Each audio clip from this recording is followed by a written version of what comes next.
ഇന്ന് തന്നെ ഡൗൺലോഡ് ചെയ്യൂ. കാണൂ നിങ്ങളുടെ ഫേവറേറ്റ് ഷോസ്.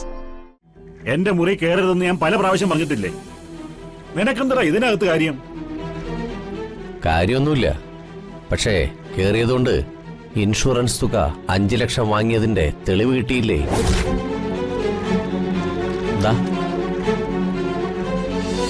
ഇന്നലെ വൈകുന്നേരം വരെ അവരുടെ ദേഹത്ത് ആഭരണങ്ങൾ ഉണ്ടായിരുന്നത് ഞാൻ പ്രത്യേകം ശ്രദ്ധിച്ചതാ. പിറ്റേന്ന് നേരം വെളുത്തപ്പോ ആഭരണങ്ങളൊന്നും കാണാനുമില്ല. ഇതിനിടയിൽ അവര് പുറത്തെങ്ങും പോയിട്ടുമില്ല, അതെനിക്ക് ഉറപ്പാ.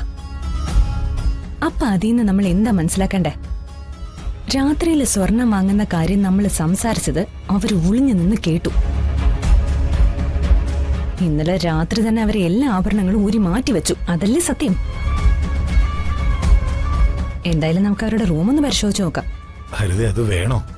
വേണം. നീ ഇങ്ങോട്ട് വന്നേ. വാ, എണീറ്റ് വാടാ ഇങ്ങോട്ട്. ഹരിതേ,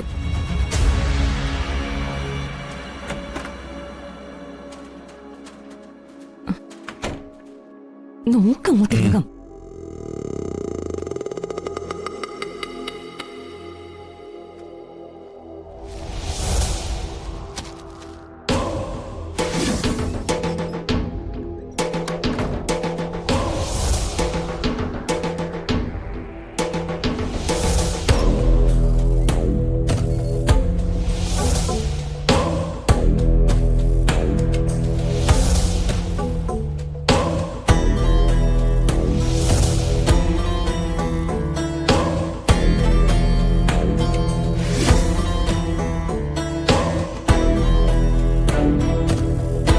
എന്താ മനോജെ?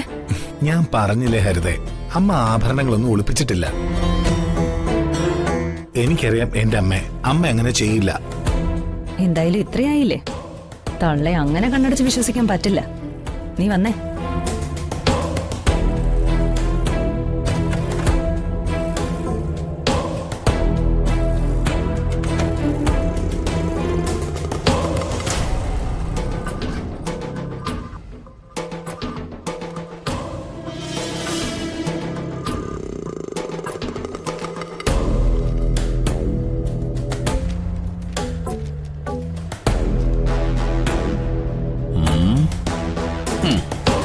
ഇൻഷുറൻസ് തുക 5 ലക്ഷം രൂപ കൈപ്പറ്റിയതിന്റെ രസീത്. എന്റെ ഊഹം തെറ്റിയില്ല. രൂപ 5 ലക്ഷവും കിളവിന് കിട്ടിക്കഴിഞ്ഞു. എന്നിട്ട് ഒരു വാക്ക് പറഞ്ഞു, ആ പണം എങ്ങനെയാ സ്വന്തമാക്കണം.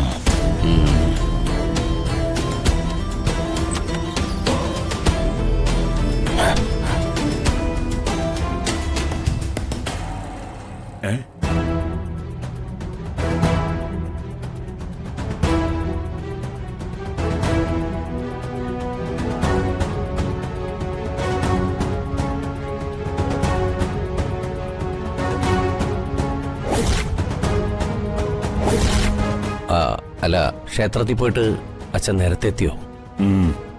ഓ, അതെന്താച്ചാ ഇന്നവിടെ ആള് കുറവായിരുന്നു? ആളൊക്കെ ഉണ്ട്. ദൈവം എന്നെ നേരത്തെ എത്തിച്ചതായിരിക്കും.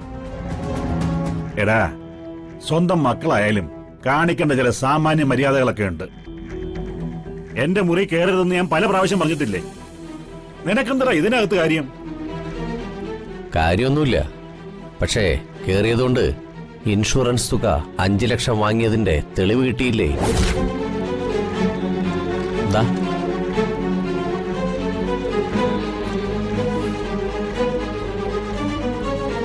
പണം എന്ത് ചെയ്തു? കടം വീട്ടി. കടം വീട്ടിന്നോ? എന്ത് കടം? ആർക്ക് വീട്ടിന്ന്? പണ്ട് മുതലേ കടം വാങ്ങിയാൽ കൊടുത്താണ് മാധവന് ശീലം. ചന്ദ്രികയുടെ കൂട്ടുകാരി ഊർമിള പണം തന്ന് സഹായിച്ചില്ലേ?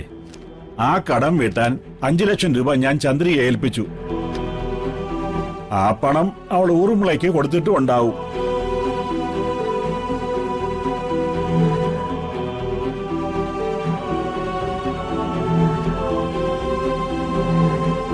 ചായ. നിന്നോട് ആരാടി ഇപ്പൊ ചായ ചോദിച്ചത്? പ്രകാശനെ വിഡ്ഢിയാക്കരുത്. 5 ലക്ഷം രൂപ നിങ്ങൾ മനോജിന് കൊടുത്തു, അതല്ലേ സത്യം? ഒരു എതിർപ്പും കൂടാതെ മനോജ് തള്ളയെ കൂട്ടിക്കൊണ്ടുപോയപ്പോഴേ എനിക്ക് സംശയം തോന്നിയതാ അവൻ എന്തോ കാര്യലാഭം ഉണ്ടെന്ന്. 5 ലക്ഷം കിട്ടുമെന്ന് ഉറപ്പുള്ളതുകൊണ്ടല്ലേ അവനെ തള്ളയെ കൂടി കെട്ടിയെടുത്ത് എത്രയും പെട്ടെന്ന് സ്ഥലം വിട്ടത്. ബിസിനസ്സിനാണെന്ന് പറഞ്ഞ് ലക്ഷങ്ങളല്ലേ അവന് നിങ്ങൾ എറിഞ്ഞു കൊടുത്തത്. ആ തലതിരിഞ്ഞവൻ എല്ലാം തൊലച്ചു. എന്നിട്ടും തന്തയ്ക്കും തള്ളയ്ക്കും കുടുംബക്കാർക്കും ഒരു പരാതിയുമില്ല.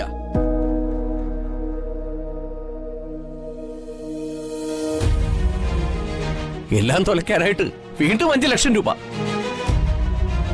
മൂത്ത മോന് നെടുങ്കോപി. ഈ പക്ഷാഭേദം ഇവിടെ നടക്കില്ല. ഈ അനങ്ങാപ്പാറ നയമൊന്നും ഇനി ഇവിടെ നടക്കില്ല. എന്റെ വീട് പണി എങ്ങും എത്താത്ത അവസ്ഥയിലാ. നിങ്ങളുടെ മാനത്തെ കൊട്ടാരം പോലെ അതൊരു സാങ്കല്പിക വസ്തുവാക്കാൻ ഞാൻ ഉദ്ദേശിക്കുന്നില്ല. പണി പൂർത്തിയാക്കാനുള്ള പണം എനിക്ക് കിട്ടിയിരിക്കണം. ഇല്ലെങ്കിൽ ഈ പ്രകാശന് തന്തയില്ല എന്ന് പറയിപ്പിക്കേണ്ടി വരും.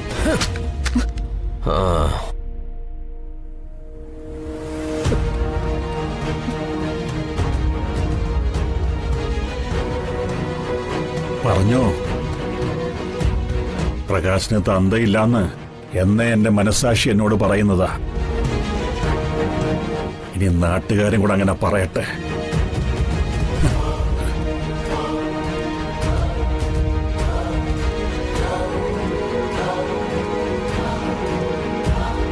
അടുക്കളയിലെ അലമാരിയിലും പരിശോധിക്കൂ. എങ്കിൽ മാധവേട്ടൻ സൂക്ഷിക്കാൻ ഏൽപ്പിച്ച പണം നഷ്ടപ്പെട്ടത് തന്നെ.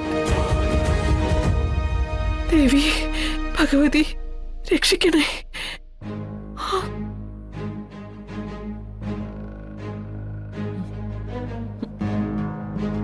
തള്ളേ, നിങ്ങൾ സ്വർണ്ണം എവിടെ ഒളിപ്പിച്ച് വെച്ചിരിക്കുന്നെന്ന് മര്യാദയ്ക്ക് പറഞ്ഞോ.